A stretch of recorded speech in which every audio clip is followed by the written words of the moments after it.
तो एक बार फिर से आप सभी का स्वागत है आपके अपने YouTube channel Saurabh study fact में। आज इस वीडियो के माध्यम से हम टॉप 25 क्वेश्चन केमिस्ट्री के करेंगे। इससे पहले अगर आपने हमारे चैनल को सब्सक्राइब नहीं किया है तो हमारे चैनल को सब्सक्राइब करें, वीडियो को लाइक करें, शेयर करें। और यदि आप हमारे साथ निरंतर मेहनत करते हैं तो हम आपके सिलेक्शन की 100% गारंटी लेते हैं। आज की video NDA, air force and navy के लिए बहुत ही मोस्ट इम्पोर्टेंट है एंड पॉलिटेक्निक के लिए भी बहुत इम्पोर्टेंट है। आज इस वीडियो में 25 टॉप क्वेश्चन करेंगे, जिसका पहला क्वेश्चन आपसे पूछा गया है कि इस्पात में कितना प्रतिशत कार्बन होता है। तो इस क्वेश्चन का डी ऑप्शन राइट हो जाएगा कि इस्पात में 4% कार्बन होता है। अगला क्वेश्चन पूछा गया है कि किस धातु को चाकू से काटा जा सकता है। तो सोडियम धातु को चाकू से काटा जा सकता है। A is the right answer. देखते हैं नेक्स्ट क्वेश्चन। पूछा गया है संचारण किस प्रकार की अभिक्रिया है। तो संचारण एक उपचयन अभिक्रिया है। देखते हैं अगला क्वेश्चन। पूछा गया है किसी रासायनिक अभिक्रिया में ऑक्सीजन के अनुपात का बढ़ना क्या कहलाता है। तो ऑक्सीजन के अनुपात का बढ़ना उपचयन कहलाता है। ठीक है फ्रेंड्स, देखते हैं अगला क्वेश्चन। पूछा गया है प्रबल अम्ल और दुर्बल क्षार से बने लवण का पीएच मान क्या होता है। तो प्रबल अम्ल का पीएच मान 0 होता है और दुर्बल क्षार वो उसका 7 से अधिक होता है, 7 पॉइंट में कुछ भी हो। ठीक है फ्रेंड्स, तो लेकिन प्रबल अम्ल से जो बनेगा वो 7 से कम ही बनेगा। ठीक है फ्रेंड्स, तो इसका B is the right answer कि 7 से कम होता है। देखते हैं अगला क्वेश्चन। पूछा गया है क्षारक को जल में घोलने पर क्या मुक्त होते हैं। तो क्षारक को जल में घोलने पर OH ऋणायन मुक्त होते हैं। और क्षारक की तो यही परिभाषा है कि वे पदार्थ जो जल में घुलने पर OH ऋणायन देते हैं क्षारक कहलाते हैं, और अम्ल जो जल में घुलने पर H धनायन देते हैं उन्हें हम क्या कहते हैं, अम्ल। दोस्तों देखते हैं अगला क्वेश्चन। पूछा गया है दही में किस प्रकार का अम्ल पाया जाता है। तो दही में लैक्टिक अम्ल पाया जाता है। Option number A is the right answer. देखते हैं अगला क्वेश्चन। पूछा गया है कि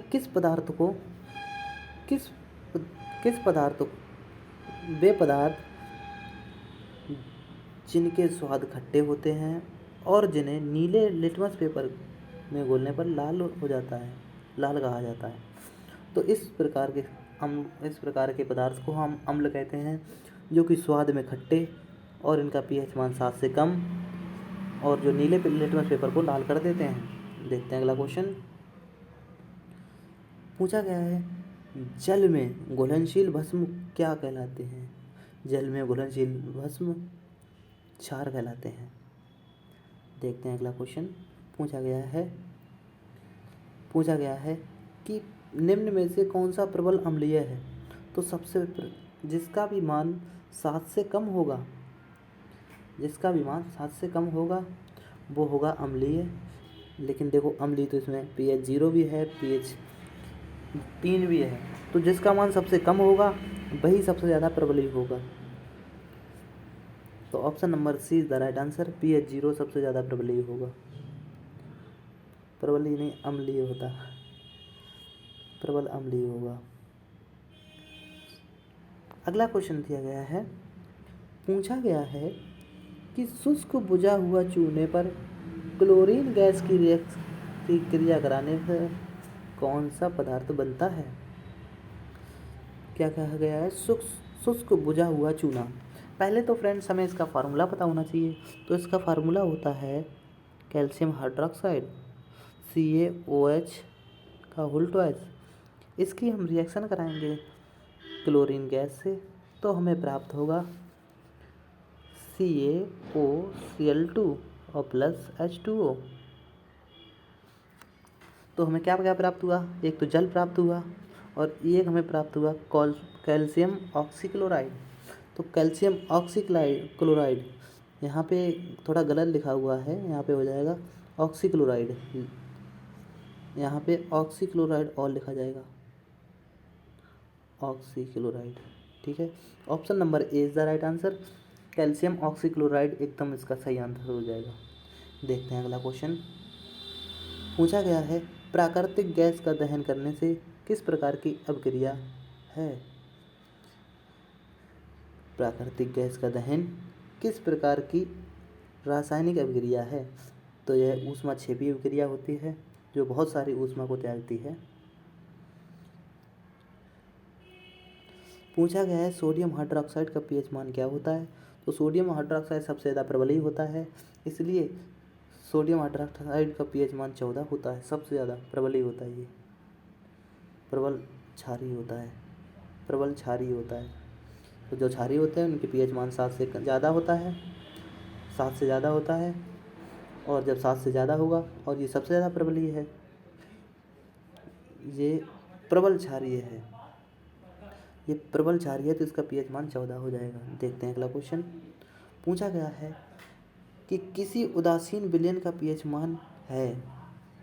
तो उदासीन जो होते हैं पीएच 7, जिसका भी मान पीएच 7 होता है वो उदासीन होते हैं, और पीएच से ज़्यादा होते हैं। देखो, जो पीएच से ज़्यादा होंगे वो क्षार कहलाएंगे, जो पीएच से कम होंगे वो अम्ल कहलाएंगे, और जो पीएच 7 होंगे वो उदासीन कहलाएंगे, उदासीन। ठीक है फ्रेंड्स, देखते हैं अगला क्वेश्चन। अगला क्वेश्चन पूछा गया है कि इमली में कौन सा अम्ल है। तो इमली में टार्ट्रिक अम्ल होता है। Option number B is the right answer, tartaric अम्ल। देखते हैं अगला क्वेश्चन। कह रहा है कि उपचयन और अपचयन अभिक्रिया को क्या कहते हैं। तो जिसमें भी उपचयन और अपचयन की क्रिया दोनों होती हैं उन्हें रेडॉक्स अभिक्रिया कहते हैं। रेडॉक्स अभिक्रिया की परिभाषा यही कहती है कि ऐसी अभिक्रिया जिसमें उपचयन और अपचयन दोनों होता है रेडॉक्स अभिक्रिया कहलाती है। देखते हैं अगला क्वेश्चन। पूछा गया है कि दानेदार जस्ता पर तन सल्फ्यूरिक अम्ल डालने पर कौन सी गैस उत्सर्जित होती है। तो देखो फ्रेंड्स, इसमें सल्फ्यूरिक अम्ल और जस्ता की रिएक्शन के लिए बोल रहा है, तो हमें सल्फ्यूरिक अम्ल का पहले फार्मूला पता होना चाहिए। तो सल्फ्यूरिक अम्ल का फार्मूला जो होता है वो होता है H2SO4। और जब हम जिंक से रिएक्शन इसकी कराएंगे तो यहाँ पे सब्स्टिट्यूशन रिएक्शन होगी, प्रतिस्थापन अभिक्रिया। तो जिंक जो है वो हाइड्रोजन को हटा देगी और खुद उसकी जगह पे जुड़ जाएगी, तो हो जाएगा ZnSO4 प्लस H2 गैस मुक्त होगी, हाइड्रोजन गैस, जो कि ऑप्शन नंबर ए में दिया गया है। Option number A is the right answer. देखते हैं अगला क्वेश्चन। पूछा गया है जिंक तथा लेड कॉपर की अपेक्षा अधिक क्रियाशील होता है। Option number B is the right answer. देखते हैं अगला क्वेश्चन। पूछा गया है सिरके में कौन सा अम्ल पाया जाता है। तो सिरके में एसिटिक अम्ल पाया जाता है। ठीक है फ्रेंड्स, देखते हैं अगला क्वेश्चन। नींबू के रस का पीएच मान लगभग होता है। तो नींबू का मान हम सब जानते हैं कि खट्टा होता है, तो इसका मान कितना भी कम हो लेकिन 7 से तो कम ही होगा ना। नहीं, 7 से तो कम ही होगा, 7 से कम होगा, कितना भी कम हो 7 से कम होना चाहिए। अब इसमें 7 से कम कितना ऑप्शन दिया गया है, सिर्फ एक दिया गया है, और इसका होता ही ऐसा है, लगभग 2.2 होता है। लेकिन हमें इससे भी आसान हो गया कि 7 से कम कौन सा दिया गया है, सिर्फ 7 से कम एक ही दिया गया है, तो option number B is the right answer. देखते हैं अगला क्वेश्चन। पूछा गया है कि निम्न में से कौन अधातु विद्युत का सुचालक है। तो देखो, ग्रेफाइट जो होता है वो अधातु भी है और विद्युत का सुचालक भी है, तो ग्रेफाइट जो है वो हमारा एकदम राइट आंसर हो जाएगा। ग्रेफाइट जो है अधातु भी है और विद्युत का सुचालक भी है। ठीक है फ्रेंड्स, अगला क्वेश्चन देखते हैं। पूछा गया है कि निम्न में से कौन सी धातु को चाकू से काटा जा सकता है। ये वही क्वेश्चन है जो हमने सबसे पहले किया था, तो कृपया करके आप इसका बताइएगा। तो सोडियम धातु को हम चाकू से काट सकते हैं। देखते हैं अगला क्वेश्चन। पूछा गया है कि जस्ता के अयस्क हैं, तो जस्ता का अयस्क इसमें कौन सा है। तो जस्ता का अयस्क सिर्फ option number A is the right answer, zinc blende. Zinc blende जो है वो जस्ता का एक अयस्क है। देखते हैं अगला क्वेश्चन। पूछा गया है कि इस्पात में कितना प्रतिशत कार्बन है। तो इस्पात में 4% कार्बन है। देखते हैं अगला क्वेश्चन। इसमें पूछा गया है कि कौन सी धातु जो अधिक तापमान पर ऑक्सीजन से अभिक्रिया नहीं करती है। तो एक सोना धातु एक ऐसी होती है जिसका तापमान बढ़ाने पर भी ये ऑक्सीजन से बहुत कम रिएक्टिव होती है, इसीलिए सभी महिलाएं इसका यूज करती हैं, क्योंकि इस पे ये जल्दी ख़राब नहीं होती है, कोई भी रिएक्शन नहीं करती है ऑक्सीजन की क्रिया में, इसलिए। देखते हैं अगला क्वेश्चन। पूछा गया है एक धातु के टुकड़े से पतले तार खींचे जा सकते हैं, वह धातु के किस गुणधर्म के लिए उत्तरदायी है। मतलब एक मोटा सा तार है, इसमें से पतले पतले तार बनाए जा सकते हैं।